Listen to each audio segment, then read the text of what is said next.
Some champions out in League of Legends have very healthy life cycles. As the metas come and go and as the years go by, there might be certain points where they aren't super popular, but there's almost always a meta that they will fit into as a popular pick in both solo queue and competitive play. You can take a look at Nunu. I'm not a jungle main, so I'm not going to pretend I know how viable Nunu is or isn't right now, but it doesn't seem like Nunu's that viable right now. But despite the fact that he was designed ages ago, there are still metas where he can fit in and where he can be played very effectively. And he's a very good champion, a good pick in those metas. That is not some sort of gimp pick. He can still fill a role in a team, despite the fact that he isn't always viable, and despite the fact that he was designed ages ago. While on the other hand, there are some champions out there that have just been forgotten. Champions that I've started calling forgotten champions, where they almost never have any sort of popularity in solo queue or competitive play. There are champions, these are the champions like Mordekaiser, like Poppy. You could even argue someone like Aatrox or Garen or Shaco, where they might have popularity at a very brief moment in time, but they almost never sustain it throughout the years, and if they ever die out in popularity, you can count on them not coming back for years. Today we're going to talk about those champions a little bit, what it is that leads to them being forgotten, and what Riot can hopefully do to fix them. Now, there's a number of different champions that can kind of fall into this category, as I was saying, but the two biggest ones and the biggest examples that sort of exemplify a lot of this are both Mordekaiser and Poppy, so we're going to focus on them for the most part.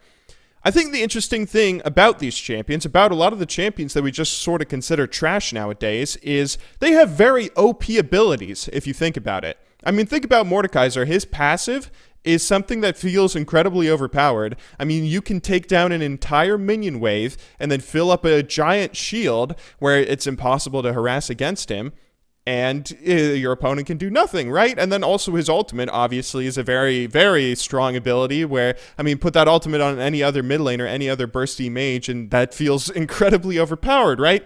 I mean, if you can make a team fight basically a 4v6 just by catching out an enemy AD carry and then get two AD carries on your team, that's very strong. But despite that, Mordekaiser is not popular. He's not good, and he almost never has been, right?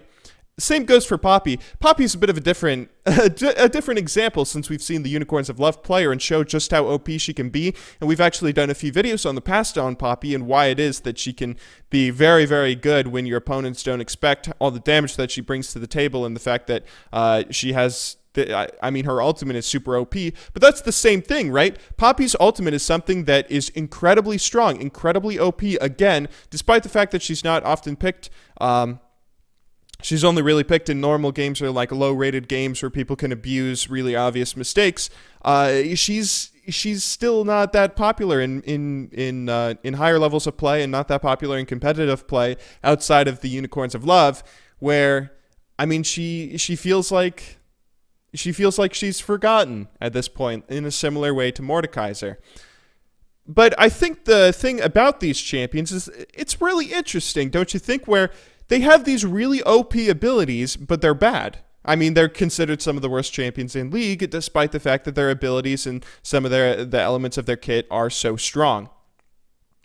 It's a bit of an interesting thing, but when you sort of start taking a look at the rest of their kits and you start looking at what it is they lack, then you can see why it is that they're considered to be not that good.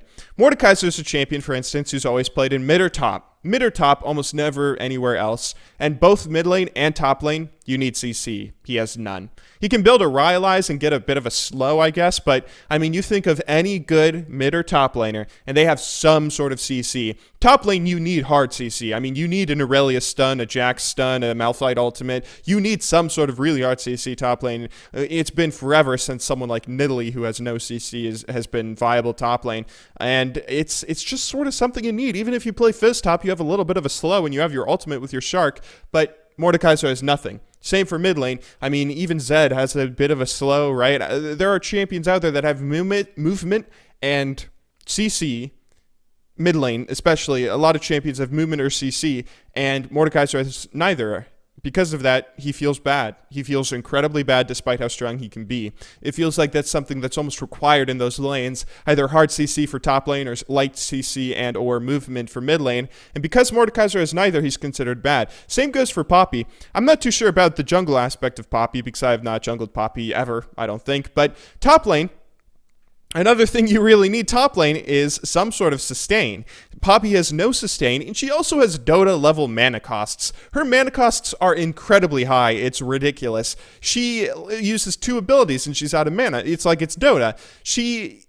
And you're comparing that to top lane, a lane where you have people like Riven, people like Garen, people like Renekton or Gnar that don't even have mana, that just spam their abilities to get some other benefit. You know, the Fury mechanic with Renekton and Tryndamere and Gnar, where they get better abilities or additional abilities if they manage to spam their abilities enough. And then you compare that to Poppy, who has to use mana as like a handicap, where she can't use abilities at all if she uses a W or a WQE at level 3. That's a really bad thing for Poppy, and the fact that, of course, she has no sustain in a top lane where you almost always need sustain, that's a really bad thing that handicaps her, and those are the reasons that these champions feel really bad. It's not just because they're bad as in, oh, they don't deal enough damage, or oh, they don't really fit into a current meta. Their kits were actively nerfed in major ways. They were actively gimped to prevent the OP abilities that they do have from snowballing out of control.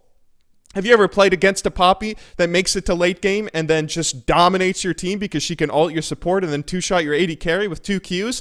Imagine if a Poppy could get to that late game every single game she plays because she has a perfectly fine laning phase. No, Riot has to gimp her laning phase to prevent that from happening, and a similar thing with Mordekaiser. Mordekaiser can be really good if he gets that ultimate on your AD carry, so that's why he can't have CC to lock down an AD carry. That's why he can't have the sustain or the movement, or that's why he also lacks in a lot of things, because he can do very well, and he would be incredibly OP, both of these champions would, if they had what it is their kits are lacking. Riot actively gimped their kits to prevent that from happening, but I don't think that they should. I think when the reworks with these champions come around, Riot should just give them what they need and then rework their OP abilities to be something a little less OP, if that makes sense. Like, for instance, we see a lot of champions being released recently, people like Gnar, people like Yasuo, people like, you could even argue someone like Tahm Kench or Braum, the more recent supports, where it's They have overloaded kits, right? It feels like they have overloaded kits. They have so many abilities where they can do so many things, and it feels very strong. It's the sort of thing, though, where they're balanced. I mean, they might not be on release. There might be periods where they feel super imbalanced, but they are balanced to a point where Riot can tweak their numbers, and Gnar isn't just OP because he has so much CC, and he also has movement and his amazing ultimate and his Fury mechanic and everything. He is still balanced through numbers, through armor per level, magic resist per level, AD scaling, through the actual numbers of the game. That's how Riot chooses to balance those champions, and they actually work out surprisingly well at times. They do end up being somewhat balanced, and I think that's what Riot should do when reworking Mordekaiser and Poppy and other champions like them that have unique abilities that are a little bit forgotten, or that lead them to be forgotten because they gimp other aspects of their kit. You see the Mordekaiser rework, and we've seen, I think it's 4 reworks, right? Darius, Skarner, Garen, and Mordekaiser. They aren't like full-fledged reworks, but each of those champions are having abilities changed with upcoming rework stuff that Riot has planned for them. Mordekaiser, they say they want him to be played as an AD carry where he can take the dragon as a ghost and use it like you can use Vlad Ghost, like you can use the ghost of other champions. It's a little bit of a weird thing. I'm not going to make any judgments on it until I actually see it and play it myself.